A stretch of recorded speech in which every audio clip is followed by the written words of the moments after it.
जैसा कि last episode में हमने देखा कि जायन एक डेजर्ट में गया था। वहां मौजूद एक आदमी ने उसे बताया कि मैनली मैसेंजर्स के लीडर्स के नेम क्या हैं और वो उससे हेल्प भी चाहता था। अब यहाँ जायन को पता चला कि ये लीडर्स तो उसके छोटे और बड़े भाई हैं और वो उस आदमी की हेल्प के लिए तैयार हो गया था। इसके बाद एपिसोड में हमें दिखाया जाता है कि सैन मैसेंजर्स ने जायन के भाइयों के आदमियों को पकड़ रखा था। अब वो उन पर एक डेडली पॉइजन वाला एनिमल छोड़ देती है और वो जब उन्हें मारने ही वाला होता है तो वहां जायन उनकी हेल्प के लिए आ जाता है। वो अपनी पावर का यूज करके उस एनिमल को मार देता है और अपने आदमियों को छुड़वा लेता है। इसके बाद वो देखता है कि मर्सिडीज में एक आदमी एक बहुत ही मासूम सी लड़की को डांट रहा है। उससे एक गलती हुई थी और वो ये कि उसने शॉपकीपर का कॉइन वाला जार तोड़ दिया था। अब जायन उसे और भी बहुत से कॉइन देता है और उस लड़की को छुड़वा लेता है। ये लड़की स्नेक मैन के ब्लड वाली लड़की थी और यूजुअली ऐसे लोग 2 साल की उम्र के बाद मर जाते हैं, मगर ये काफी लकी थी, अब तक जिंदा थी, बहुत ही ज्यादा मासूम थी। मगर वहाँ के लोग उसे एक्सेप्ट नहीं कर रहे थे और हमेशा उसे सर्वेंट्स की तरह काम लेते रहते थे। इसके बाद जायन मैसेंजर्स के अंदर जाता है। वहां वो अपने छोटे और बड़े भाई से मिलता है। वो दोनों उसे देखकर बहुत ज्यादा खुश हो जाते हैं। खुश इसलिए क्योंकि वो उनसे काफी टाइम के बाद मिला था। अब जब ये तीनों भाई बैठे होते हैं तो वही लड़की वहां दोबारा आती है। अब जायन अपने भाइयों के साथ मिलकर उस लड़की को मोटिवेट करता है और वो उससे कहता है कि ये तुम्हारी जिंदगी है, तुम इसे जैसे मर्जी चाहो जियो और अब तुम्हें आज के बाद कोई भी बुरा भला नहीं कहेगा। ये सुनकर वो लड़की बहुत ज्यादा खुश हो जाती है और अपने काम पे लग जाती है। जायन अपने भाइयों को 3 साल के बाद होने वाली उस लड़ाई के बारे में बताता है जो कि नायोन के साथ होने वाली है। उसके भाई उसकी पावर को बढ़ते हुए देखकर बहुत ज्यादा खुश हो गए थे, मगर तभी वो उससे कहते हैं कि तुम्हें इतनी बड़ी लड़ाई के लिए इतनी मेहनत करने की कोई जरूरत नहीं है, तुम्हें कोई जरूरत नहीं है कि तुम जाकर नायोन से लड़ो। मगर जायन उनकी एक नहीं सुनता और उन्हें वहां आने का अपना पर्पस बताता है। वो बताता है कि मेरा यहाँ आने का पर्पस फायर एसेंस को हासिल करना है। इसके बाद वो मैप से उन्हें फायर एसेंस की लोकेशन का बताता है कि मुझे लगता है कि ये फायर एसेंस यहाँ है, अभी ये कंफर्म नहीं है मगर मुझे इसे ढूंढना है। तभी उसका छोटा भाई यकदम से उस पर अटैक कर देता है। ये दोनों बाहर आकर लड़ने लगते हैं। फिर उसका छोटा भाई उस पर जब अटैक करता है तो जायन अपनी पावर का इस्तेमाल करते हुए उसके अटैक से बच जाता है और अब उसे गुस्से से पूछता है कि तुमने मुझ पर अटैक क्यों किया। अब वो जैसे ही ये कहता है तो वहां खड़े सब लोग उस पर हंसने लगते हैं और उसे समझ आ जाती है कि उसके भाई ने उस पर अटैक इसलिए किया था ताकि वो देख सके कि उसमें कितनी ज्यादा पावर है। अब उसके भाई ये जान चुके थे कि उसमें कितनी ज्यादा पावर है और सभी मैनली मैसेंजर्स के लोग अब उसकी मदद करने के लिए तैयार थे। इसके बाद उसके भाई उसके साथ मैप में लोकेशन को देखने लगते हैं। वो सब देखना चाहते थे कि आखिर फायर एसेंस उन्हें कहाँ मिलेगा, मगर वो ये सब देखने में बहुत नाकाम हो रहे थे। और तभी वो लड़की जो कि काफी मासूम थी वो वहां आकर उन्हें बताती है कि ईस्ट साइड से उसे एक एनर्जी महसूस हुई थी और ये एनर्जी उसकी एनर्जी से मैच करती थी। और वो ये भी बताती है कि ये एनर्जी इतनी ज्यादा थी कि सैन मैसेंजर्स के लोग भी इसके सामने बेबस थे। अब ये समझ जाते हैं कि अगर वो एनर्जी इस लड़की की एनर्जी से मैच करती है तो वो जरूर क्वीन मेडोसा थी। क्वीन मेडोसा वही थी जिसने कि उस सेल्समैन जो कि बूढ़ा आदमी हम पिछले एपिसोड में दिखा चुके हैं उसे श्राप दिया था और जिसके श्राप को तोड़ने के लिए जायन को अभी फायर एसेंस चाहिए है। अब ये लड़की उन्हें मैप पर एक लोकेशन दिखाती है और वो वही लोकेशन मार्क करती है जो कि उस ओल्ड मैन ने जायन को मैप पर मार्क करके दी थी। दूसरी तरफ सैन मैसेंजर्स का आदमी अपने बॉस को जाकर बताता है कि किस तरह से जायन ने अपने आदमियों को छुड़वा लिया, जबकि यहाँ जायन अपने भाइयों के साथ फायर एसेंस को ढूंढने के लिए निकल जाता है। और तभी उसका भाई उसे बताता है कि सैन मैसेंजर से हमें बहुत केयरफुल रहना होगा, वो जरूर हम पर अटैक करने के लिए आएंगे।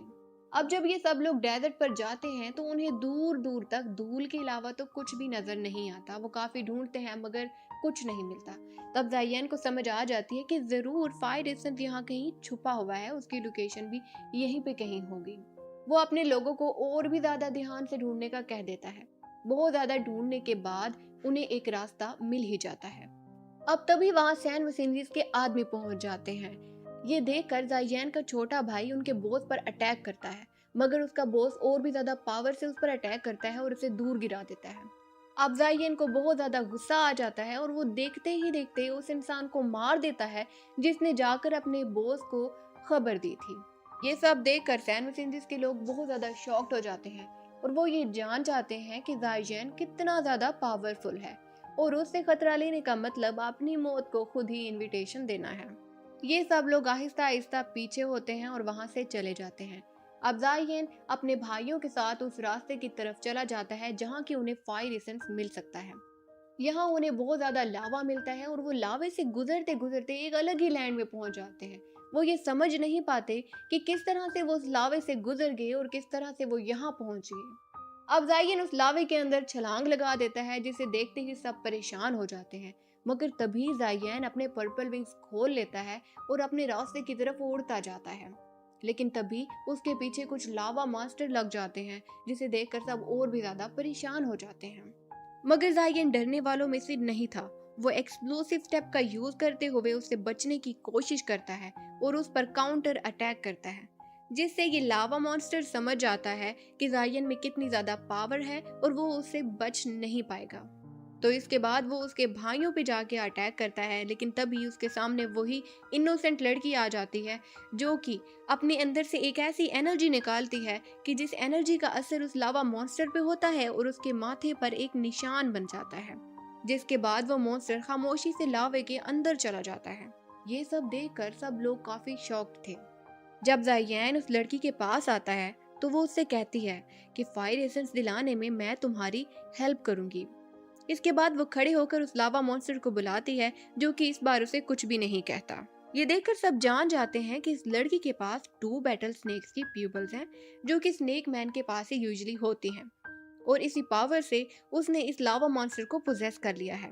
अब ये लड़की इन लावा मॉन्स्टर से बात करती है और जब उसे बात करती है तो उसे पता चल जाता है कि इसी लावा के अंदर फायर एसेंस मौजूद है। अब जायोन ज्यादा देर ना करते हुए उस लावा में छलांग लगा देता है। उसके मास्टर उस पर चिलिंग बोन फ्लेम बना देते हैं और स्पिरिचुअल फॉर्म में उसके साथ रहते हैं।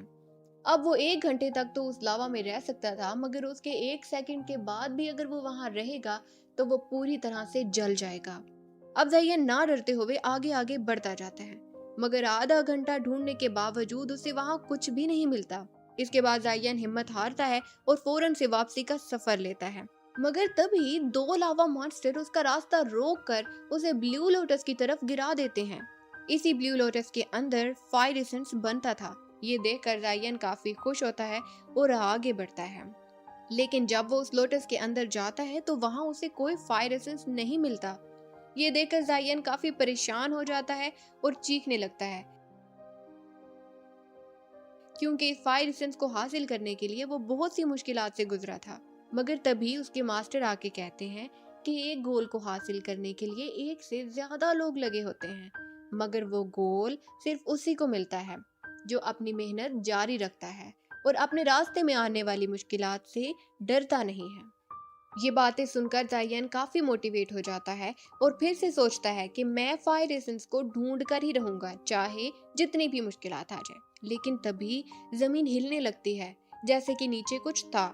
तो मास्टर उस चीज को निकालते हैं। ये क्या चीज थी? ये Simon colours of snake flame थी। अब ये लोग समझ जाते हैं कि जरूर क्वीन मेडुसा हमारे आने से पहले फायर एसेंस को लेके जा चुकी है। अब जायन ये भी समझ चुका है कि उसे नेक्स्ट कहाँ जाना है और यहाँ पर ये एपिसोड खत्म हो जाती है। लास्ट एपिसोड में हमने देखा कि ये जैन लावा में चला गया, मगर वहां पर भी उसे फायर एसेंस नहीं मिला, लेकिन उसे ये जरूर पता चल गया कि फायर एसेंस उसे क्वीन मेडुसा के पास मिलेगा, जो कि इस एसेंस को यहाँ से लेके चली गई है। अब ये एसेंस लेने के लिए वो डेजर्ट में जाता है और वहां से उसे टेम्पल ऑफ स्नेक में जाना होता है। टेम्पल ऑफ स्नेक में उसे बहुत से स्नेक्स के स्टैचू मिलते हैं, जैसे कि ह्यूमंस की स्पीशीज है, इसी तरह से स्नेक्स की भी स्पीशीज है। ये स्नेक्स का क्लैन है और यहाँ पर स्नेक्स रहते हैं। ये जैन को चलते चलते रात हो जाती है और तभी वो एक पूल में एक लड़की को नहाते हुए देखता है। उसका मास्टर उसे बताता है कि ये इनका होली पूल है और यहाँ पर डांस करके ये लोग अपनी पावर को बढ़ाते हैं। इसके बाद इन्हें फायर कोर दिया जाता है। ये सुनकर ये जैन को अंदाजा हो जाता है कि जरूर ये कोर इन्हें क्वीन मेडुसा ही देती है। अभी ये दोनों उसे देख ही रहे थे कि उसे पता चल जाता है कि कोई न कोई उसे देख रहा है। अब वो फौरन से अपने गार्ड्स को बुलाती है और उसकी एक गार्ड जिसका नाम यूमी है वो फौरन से यीज़ेन के पीछे पड़ जाती है। यीज़ेन उसे बचते बचाते भागता है कि किसी तरह से उसे बच जाए, मगर वो उसे पकड़ ही लेती है। अब इन दोनों में फाइट स्टार्ट होती है और ये फाइट बहुत ज्यादा पावरफुल थी। यीज़ेन अपनी फुल पावर का इस्तेमाल करके उससे बचने की कोशिश करता है, जिससे यूमी भी काफी शॉक्ड होती है और उसे ये अंदाजा हो जाता है कि ये लड़का काफी पावरफुल है। यूमी अपनी स्नेक्स पावर से बार बार यीज़ेन पर अटैक करती है, लेकिन तब यीज़ेन एक ही अटैक करता है जिससे उसके फेस पर खरोच आ जाती है। अब उसे गुस्सा आ जाता है कि उसने उसकी ब्यूटी खराब कर दी है। अब जब वो गुस्से में यीज़ेन के पीछे भागती है तो यीज़ेन को अपना बचना नामुमकिन लगता है, लेकिन तभी वहाँ पे एक मैस्क वुमन आती है और वो यीज़ेन को बचा लेती है। तभी वो यीज़ेन से कहती है कि तुम फौरन यहाँ से चले जाओ। यीज़ेन जल्दी से अपने पर्पल विंग्स निकालता है और वहाँ से उड़ने की कोशिश करता है, लेकिन यहाँ यूमी बहुत ज्यादा गुस्से में थी। वो फौरन से यीज़ेन पर पीछे से अटैक करती है, मगर वो मैस्क वुमन उस अटैक को भी रोक देती है। अब यीज़ेन उस मैस्क वुमन का काफी थैंकफुल था और फिर वो वहां से चला जाता है। इसके बाद सीन में दिखाया जाता है कि यूमी के पास एक क्लैन का हेड आता है। उसके पास उसके काफी गार्ड्स भी थे और वो आकर यूमी से कहता है कि हमें क्वीन मेडुसा से मिलना है। असल में ह्यूमंस एंड स्नेक्स ये हमेशा से एक दूसरे के दुश्मन रहे हैं। तो ये स्नेक वुमन उस क्लैन के हेड से कहती है कि क्वीन मेडुसा तुम जैसों से मिलना नहीं चाहती। अब ये क्लैन उसे तो क्वीन मेडुसा से मिलना ही था। वो जल्दी से अपने गार्ड्स को लड़ाई के लिए इशारा करता है। अब उसके गार्ड्स और यूमी में एक फाइट स्टार्ट हो जाती है। तभी यूमी को लगता है कि वो इनसे जीत नहीं सकती और वो चुपके से वहां से भाग जाती है। इधर ये जैम के मास्टर उसे बताते हैं कि तुम्हें बचाने वाला यहाँ नजदीक के एक क्लैन का हेड है और वो भी क्वीन मेडुसा से फायर एसेंसी लेने आया था। अब ये जैम अपने मास्टर का इशारा समझ जाता है और वो ये सोचता है कि क्यों ना वो उन क्लैन को और क्वीन मेडुसा इन दोनों को आपस में लड़ाए और फिर उनकी लड़ाई के दरमियान आकर वो फायर कोर हासिल कर ले। ये जैम का गोल क्लियर था और वो फौरन से उस टेंपल में चला जाता है जहाँ की क्वीन मेडुसा है। क्वीन मेडुसा के पास बहुत से फायर कोर हैं और तभी यूमी वहां आकर उसे सारे हालात बताती है। वो उसे ये भी बताती है कि ये जैम कितना पावरफुल है और हमें उनसे कितना खतरा है। इधर ये जैम टेंपल में एंटर हो जाता है। तभी वहां उसे स्नेक की टोली मिलती है, जिनमें से वो एक स्नेक को मारकर उसका ड्रेस पहन लेता है। अब वो भी एक स्नेक ही लग रहा था। अब तभी वहां पे एक ओल्ड स्नेक आ जाता है। ये ओल्ड स्नेक क्वीन मेडुसा से कहता है कि हमें रिचुअल आज दोपहर में ही कर लेने चाहिए। ये हमारे इवॉल्व होने के लिए अच्छा वक्त है और इसके साथ साथ स्नेक ट्राइब भी खतरे से बच जाएगा। अब क्वीन मेडुसा यूमी को फायर कोर दे देती है और उससे कहती है कि इसे कहीं छुपा दो। वहां ये जैन जो कि स्नेक बनकर टेंपल के अंदर चला गया था, वो वहीं यूमी को देखता है। अब जैसे ही वो यूमी के पास फायर कोर को देखता है तो उसे लगता है कि ये अच्छा मौका है, अभी वो इससे फायर कोर ले लेता है। लेकिन जैसे ही वो उसे फायर कोर लेने के लिए रेडी होता है तो यूमी उसे देख लेती है। अब यूमी अपने सब आदमियों को कहती है कि ये जैन को पकड़ लें। वो खुद भी ये जैम के पीछे उस पर अटैक करने के लिए रेडी ही होती है तो वही ओल्ड मैन उस यूमी से कहता है कि तुम पहले इस फायर कोर को छुपा दो। यहाँ सब आदमी ये जैम को पकड़ने के लिए उसके पीछे थे, लेकिन तभी ये जैम एक पहाड़ी से दूसरी पहाड़ी पे जंप करता है और उन सब की नजरों से ओझल हो जाता है। अब ये जैम को ये बात समझ नहीं आ रही थी कि वो अब फायर कोर को कैसे ढूंढेगा। तभी उसे किंग लियोन की तरफ से दिया गया वो डिवाइस याद आता है, जिसकी मदद से वो फायर कोर को ट्रेस कर सकता था। इसके बाद जब दोपहर के 12 बज जाते हैं और सूरज सर पर होता है, ये वक्त रिचुअल करने का सबसे बेस्ट टाइम था और तभी स्नेक वहां पर रिचुअल करने के लिए बैठ जाते हैं। यहाँ ये जैम भी स्नेक बनकर उनके साथ शामिल हो जाता है। अब ये सब जब रिचुअल कर ही रहे थे तो वहां वही क्लैन का हेड आ जाता है। वो कहता है कि मुझे क्वीन मेडुसा से मिलना है। ओल्ड मैन उससे कहता है कि वो तुमसे मिलना नहीं चाहती और ना ही वो तुमसे मिलेगी, मगर वो कहता है मैं उससे मिलने के लिए आया हूँ और उससे मिले बगैर यहाँ से नहीं जाऊंगा। वो ओल्ड मैन उसे काफी मना करता है, मगर क्लैन का हेड तो बहुत जिद में था। अब उसकी जिद देखते हुए क्वीन मेडुसा वहां आ जाती है। अब ये क्लैन का हेड उससे कहता है कि मुझे फायर एसेंस चाहिए और अगर तुम मुझे वो दे दोगी तो मैं तुम्हें अलग अलग किस्म के पिल दूंगा। इसके अलावा मैं तुम्हें तुम्हारी मुंह मांगी कीमत भी दूंगा। मगर क्वीन मेडुसा उसे कहती है कि ये डील तो अच्छी है, मगर मैं ये डील नहीं करूंगी। ये सुनकर उस क्लैन की मास्क वुमन को गुस्सा आ जाता है और वो कहती है, हम तुम्हें इतनी अच्छी डील दे रहे हैं और तुम हो के मान ही नहीं रही हो। अब वो जैसे ही ये कहती है तब साथ ही उसे ये भी समझ आ जाती है कि ये क्वीन मेडुसा है ही नहीं। वो जैसे ही क्वीन मेडुसा को हाथ लगाती है तो क्वीन मेडुसा गायब हो जाती है। यहाँ नीचे जियान ये सब कुछ देख रहा था। अब वो जैसे ये देखता है तो वो इसे एक अच्छा मौका जानता है। वो फौरन से क्लैन पर तीर चलाता है और कहता है कि इसने हमारी क्वीन को मार दिया। ये सुनते ही सभी स्नेक्स क्लैन पर हमला कर देते हैं और वहाँ जियान को अंडरग्राउंड के रास्ते की तरफ जाने का मौका मिल जाता है। अब जब जियान अंडरग्राउंड जाता है तो वहाँ वो एक अलग ही चीज देखता है। वो देखता है कि वहाँ पे बहुत सी वुमेन स्नेक्स हैं जो कि क्वीन मेडुसा की मूर्ति की पूजा कर रहे हैं। फिर जियान यहाँ से आगे बढ़ता है तो एक औरत को जियान पे शक हो जाता है। वो जियान पर से कपड़ा उतार देती है और उसे पता चल जाता है कि ये स्नेक नहीं है बल्कि एक इंसान है। जियान काफी पावरफुल था मगर उसकी पावर्स इस स्नेक की पावर्स के सामने कम पड़ रही थी। अब ये स्नेक उस पर फुल पावर से हमला करती है जिससे जियान अंडरग्राउंड के रास्ते पे जाकर गिरता है। वो एक ऐसी टाइल पे गिरता है कि जिस पर गिरने से उस पर बहुत से एरोस गिरने लग पड़ते हैं। अब जियान तो कैसे न कैसे उससे बच जाता है मगर उसके पीछे आई स्नेक वुमन उससे इन एरोस से बचना मुश्किल हो जाता है और इससे उसे बहुत ज्यादा गुस्सा आ जाता है। अब उतने गुस्से में वो उस पर अटैक करती है लेकिन तब जियान के मास्टर उसकी हेल्प करते हैं। अब अपने मास्टर की हेल्प से जियान उस स्नेक वुमन को मार देता है। उसके मास्टर उससे नीचे का रास्ता खोजने का कहते हैं मगर जियान ग्राउंड पे अटैक करता है जिससे जमीन टूट जाती है और वो नीचे गिरने लगता है। उसका ख्याल था कि वो पर्पल विंग को खोल लेगा मगर वो नीचे गिरता जाता है और उसके विंग्स नहीं खुलते। गिरते गिरते वो एक पेड़ पर गिरता है और इस तरह से उसकी जान बच जाती है। तब उसके मास्टर उसे बताते हैं कि इस जगह पर उसके विंग्स नहीं खुलेंगे। फिर वहीं पर वो एक लेक देखते हैं। ये लेक इतनी पॉइजनस थी कि उसमें एक पत्ता भी डाले तो वो फौरन से डिस्ट्रॉय हो जाता था। ये इतनी पॉइजनस लेक थी और जियान को अब समझ नहीं आ रहा था कि वो इस लेक को पार कैसे करेगा। और यहाँ पर ये एपिसोड खत्म होती है।